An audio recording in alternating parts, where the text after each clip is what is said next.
High everyone, welcome back to my another video. আশা করছি তোমরা ভীষণ ভীষণ ভালো আছো তোমাদের বাচ্চাদেরকে নিয়ে। আজকে সত্যি কথা বলতে ভিডিও বানানোর একটু মুড ছিল না। ফাইনালি আবার নিজেকে বুস্ট আপ করে যে না, আমাকে ভিডিও বানাতে হবে। তো ফাইনালি আবার ক্যামেরার সামনে বসে পড়লাম। কারণ সত্যি কথা বলতে ভিডিও না বানালে নিজেরও একদম ভালো লাগে না। কারণ প্রতিদিন যেহেতু তোমাদের জন্য ভিডিও বানাই, এটা আমার ভীষণ ভালো লাগে করতে। যেই কারণে সব কিছু বাদ দিয়ে আবার চলে আসলাম। এই পাশে ছেলে ঘুমাচ্ছে, যে কারণে আমাকে দেখতে হচ্ছে। যাই হোক, আজকে তোমাদের সাথে শেয়ার করব দুটো বডি অয়েল, যেটা তোমরা তোমাদের বাচ্চার মানে বডি মাসাজের জন্য কিন্তু ইউজ করতে পারো। একটা হচ্ছে এভির কোকো ভার্জিন কোকোনাট অয়েল,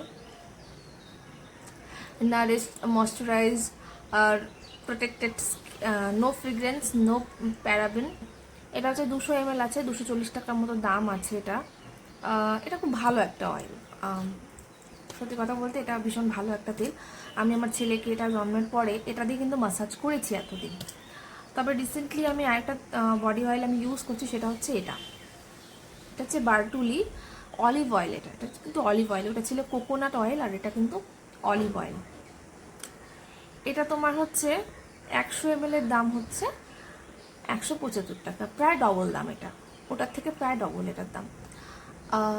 তবে দেখো, মেন কথা যেটা হচ্ছে, বাচ্চাদের বডি মাসাজ কিন্তু প্রত্যেকটা দিন ভীষণভাবে প্রয়োজন। বিশেষ করে নিউ বর্ন যেগুলো থাকে, ওদেরকে তো মানে কোনো স্কিপ করা জায়গা থাকে না। ওদের শরীর যতটা বেশি মাসাজ হবে তত ওদের জন্য বেশি বেটার হবে। বডি মাসাজ নিয়ে না হয় আমি আরেকদিন কথা বলবো, আজকে আমি তেল নিয়ে কিছু কথা বলি। আমি তোমাদেরকে দুটো তেল দেখালাম, একটা হচ্ছে কোকোনাট অয়েল, একটা হচ্ছে অলিভ অয়েল। আরেকটা অয়েল বাচ্চাদের জন্য ইউজ করা হয়, সেটা হচ্ছে আমন্ড অয়েল। তিনটে অয়েল হলো। এবার তিনটে অয়েল হয়তো আমি ইউজ করছি আমার ছেলের ক্ষেত্রে ভালো, কিন্তু সব বাচ্চার স্কিন কিন্তু এক হয় না। প্রত্যেকটা বাচ্চার স্কিন আলাদা হয়। তাই আমার ক্ষেত্রে ভালো হয়েছে বলে তোমার ক্ষেত্রে ভালো হবে একেবারেই না। তিনটের মধ্যে তিনটে তেল কিন্তু সবার পক্ষে মানে স্যুট করে না। যেটা ফ্যাক্ট হচ্ছে, আমার ছেলেকে কিন্তু এই তেলটা খুব একটা স্যুট করেনি প্রথম দিকে।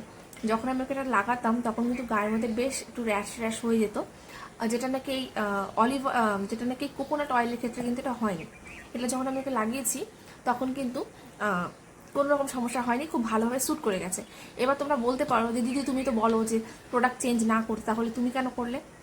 কারণ এটা যেহেতু কোকোনাট অয়েল, এটা কিন্তু শীতের দিনে লাগানো যায় না, যে কারণে আমাকে এটা কিন্তু চেঞ্জ করতে হয়েছে। মানে চেঞ্জ না, মানে এটা আমি কিন্তু আবার লাগাবো। এটা আমি মানে শীতকালটার জন্য আমি কিন্তু চেঞ্জ করেছি।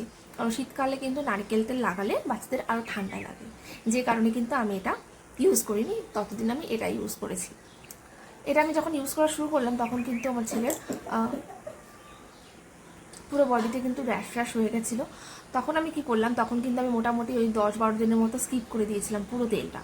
কোনো রকম তেল আমি কিন্তু লাগাইনি, শুধুমাত্র ওকে যেটা বডি লোশন আমি লাগাই বা ওর ফেসে যে লোশনটা লাগাই সেটা কিন্তু আমি লাগিয়েছি, তেলটা লাগাইনি। মোটামুটি 12 দিন পর থেকে ওকে আবার আমি এই তেলটা দিয়ে মাসাজ করা শুরু করলাম। তারপরে মোটামুটি মানে আবার দেখলাম হালকা হালকা একটু র্যাশ উঠছে, তবে আগের মতো উঠছে না।